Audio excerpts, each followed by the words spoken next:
அத்தை நானே அவ கூட சண்டை போட்டிருக்கேன். நீங்க ஏமா அவ கூட பேசுறீங்க? இப்ப ஏன்டா அவளை திட்டுற? விடுங்க அத்தை, அவர் எப்பயும் அப்படிதானே. ஏய் என்னடி அப்படிதான்? இப்படியே பேசிட்டு இருந்தா அடிதான் வாங்குவ. நிறுத்துடா, முதல்ல இங்க இருந்து போ. என்னம்மா அவள எதுவும் சொல்லாம என்ன மட்டும் போக சொல்றீங்க? சை. வா. ஐயோ மாமா. பொம்பளை புள்ள எதுக்கு அடிக்க வர்ற? கையை உடைச்சிரும் பாத்துக்க. பெரிய மனுஷன் ஆயிட்டு கொஞ்சமாவது அப்பா மாதிரி நடந்துக்கடா. அப்பா மாதிரி நடந்துக்குவா. இந்தாங்க டீ. ஏம்மா எல்லாரும் உன் மேல பாசமா இருக்காங்க, அப்படி என்ன பண்ண? நான் ஒண்ணும் பண்ணலைங்க, நீங்க தான் பண்ணீங்க. நானா?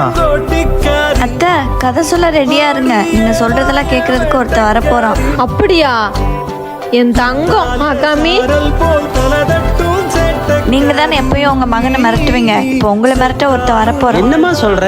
என்ன யார் மிரட்ட முடியும்? உங்க பேரு? அம்மா, அவன் என்னை அடிக்கவே செய்வானே. ஏய் அம்மு, ஏம்மா என்கிட்ட சொல்லல? என்னை விட தெரிஞ்சுக்க நீங்க தான் ரொம்ப ஆசையா இருந்தீங்க, அதான் சின்ன சர்ப்ரைஸ்.